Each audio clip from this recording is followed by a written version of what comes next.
They say absence makes the heart grow fonder, but sometimes absence leaves behind scars that never truly fade. Captain Elias Romano thought he was doing the right thing when he kissed his little girl goodbye 2 years ago. He stood tall in his olive green uniform, medals glinting under the morning sun, while his daughter, tiny Aurora, with hair like burnt honey and eyes brighter than spring skis, clung to his leg, begging him not to go. She was only 6 then, too young to understand what peacekeeping mission meant. Too young to understand that her father wasn't leaving because he wanted to, but because duty called.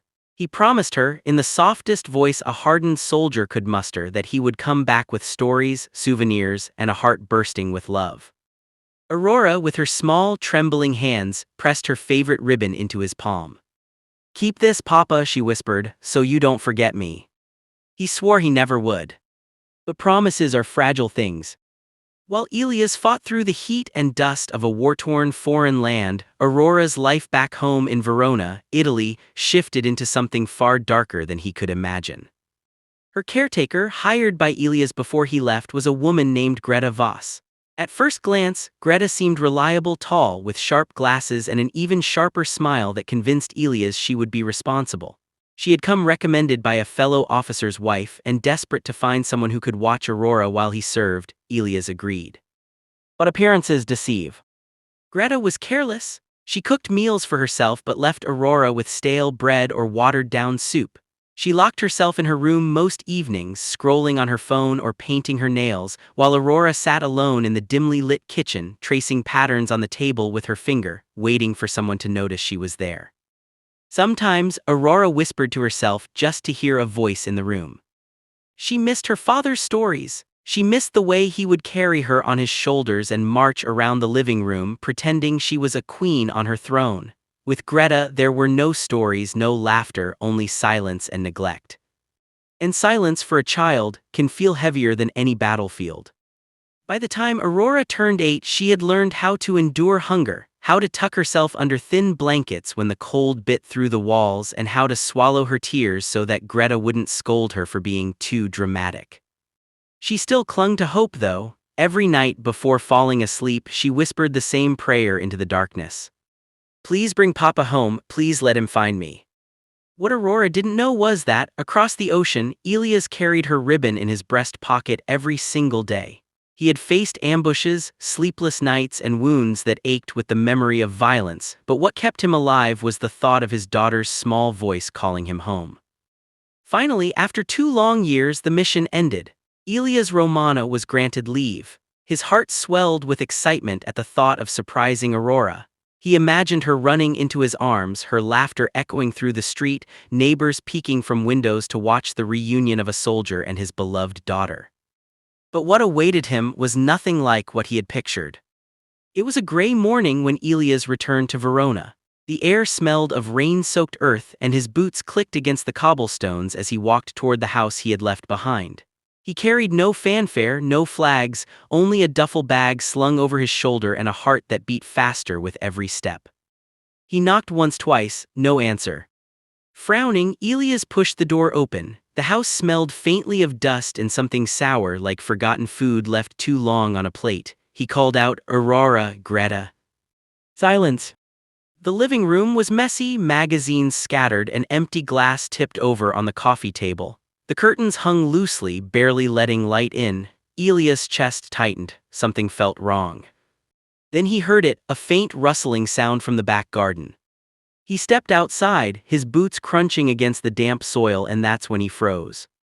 Aurora was sitting on the ground near the old pigsty, her dress dirty and frayed, her knees drawn up to her chest. Around her, pigs nosed at the earth, oblivious. And there she was, his little girl, stretching out her thin hand as if begging the animals for food. Elias' heart cracked. She looked so small, so fragile, her cheeks were hollow, her hair tangled. She didn't notice him at first, too lost in her silent plea to creatures who could never answer. And then slowly she lifted her gaze. Her blue eyes, once shining with mischief, met his. For a moment she didn't move, didn't believe. "Papa," her voice was barely a whisper, hoarse from disuse. Elias dropped his bag, his legs carrying him forward before his mind could catch up. He knelt in the mud, pulling her into his arms, holding her so tightly as if afraid she might vanish if he let go. "My Aurora, my little star," he choked, his voice breaking, "what have they done to you?" Aurora buried her face in his chest, sobbing. The ribbon she had once given him slipped from his pocket, fluttering to the ground between them. But this was only the beginning. Because as Elias held his daughter, relief and heartbreak crashing together, questions began to gnaw at him. Where was Greta? How long had Aurora been left like this? And what kind of scars had these 2 years carved into his little girl's soul? Elias thought the battlefield was behind him, but the real war, the one for his daughter's healing, was only just beginning.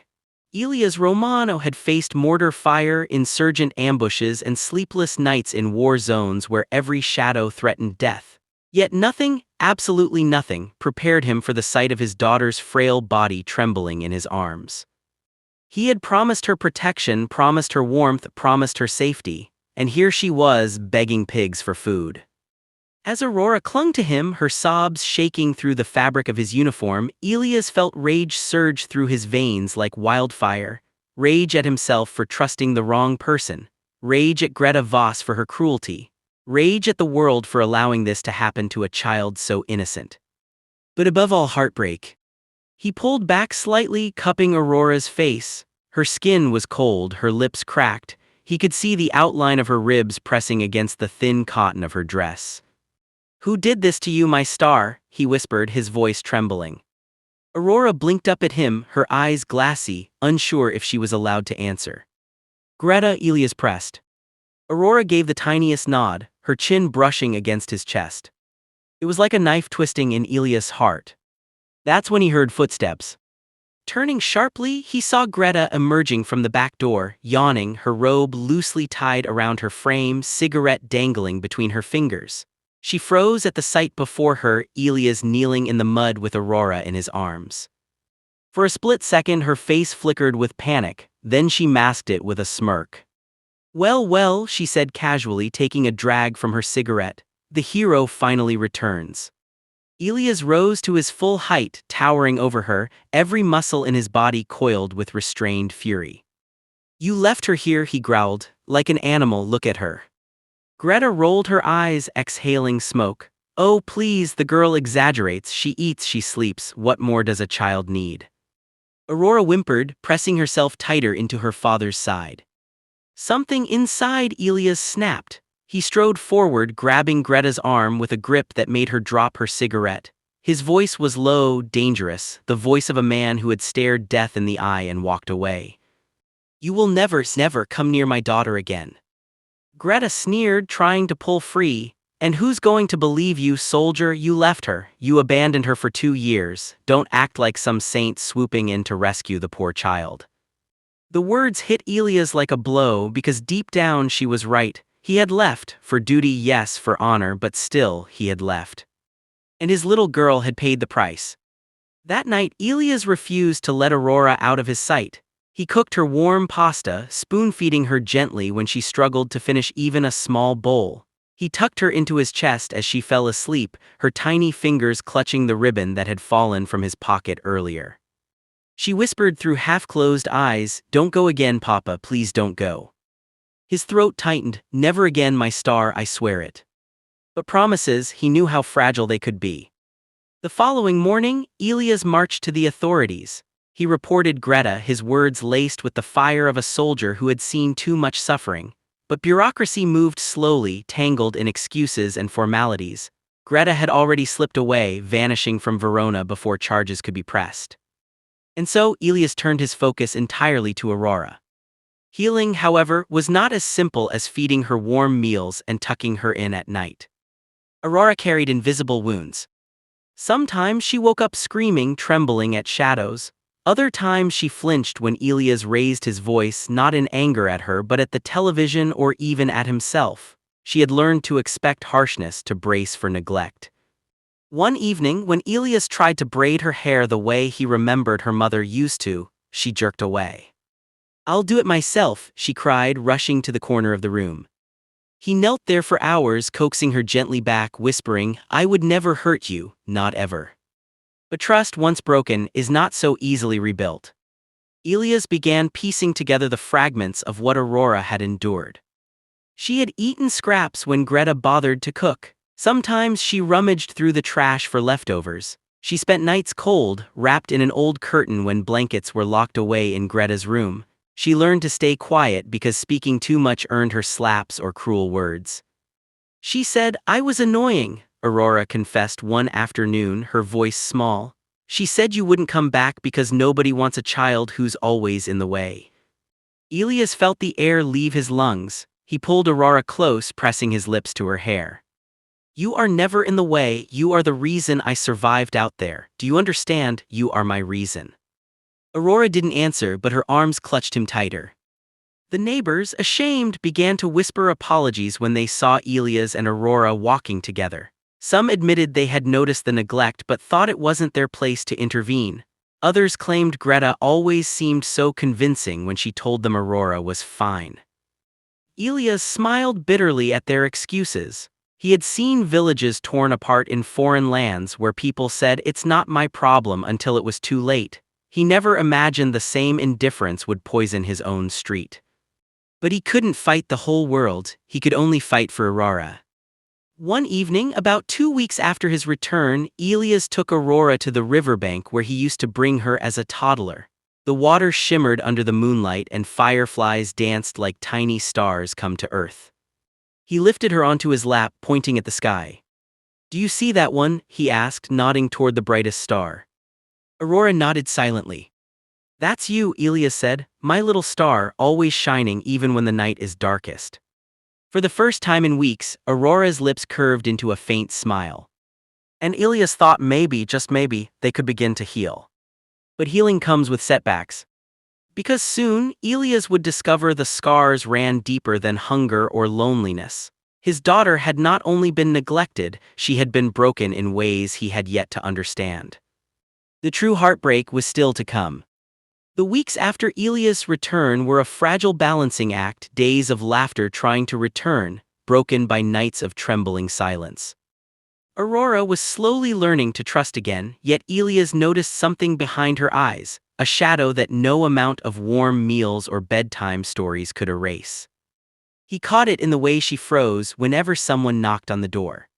He caught it in the way she refused to play outside, terrified of being left alone. And he caught it most in her words one night, whispered so softly he almost missed them. "Papa, if you leave again, will Greta come back?" Elias' heart cracked in two. He knelt by her bed, brushing back her tangled hair. "No, my star, Greta will never come near you again." But Aurora's little eyes searched his face as though looking for cracks in his promise, terrified it might shatter like all the others. The truth came one stormy night. Rain lashed against the windows, thunder rolling in the distance. Aurora woke screaming, thrashing in her bed. Elias rushed to her side, but she was lost in a nightmare, crying, "No, don't lock me out, please, I'm hungry, please." He held her, rocking her, whispering, "You're safe now, you're safe." But when she finally calmed, she spoke words that gutted him. She locked me outside once, Papa, in the rain, all night, I was so cold I thought I would die." Elias felt the breath punch from his lungs. He wanted to roar, to destroy Greta with his bare hands, but instead he tightened his embrace. "I am so sorry, Aurora, I should have been here, I should have never left you with her." Aurora shook her head quickly, tears streaking her cheeks. "No, Papa, don't say that, you're my hero, you always were." And those words broke him even more, because he didn't feel like a hero, he felt like a father who had failed. In the days that followed, Elias became obsessed with making up for lost time. He took Aurora to the markets, letting her choose bright fruits she hadn't tasted in years. He taught her how to ride her bicycle again, jogging beside her until she laughed breathlessly. He read her stories at night, voices and all, even when exhaustion threatened to pull him under. And slowly, he began to see glimpses of the little girl she had been before Greta. But trauma lingers like smoke, it seeps into everything, even moments of joy. One afternoon, Aurora dropped a glass in the kitchen. It shattered against the tile. Instantly, she shrank back, covering her face, trembling as if waiting for punishment. Elias froze, staring at her small form shaking. And then he realized she wasn't afraid of the glass, she was afraid of what she thought would come after.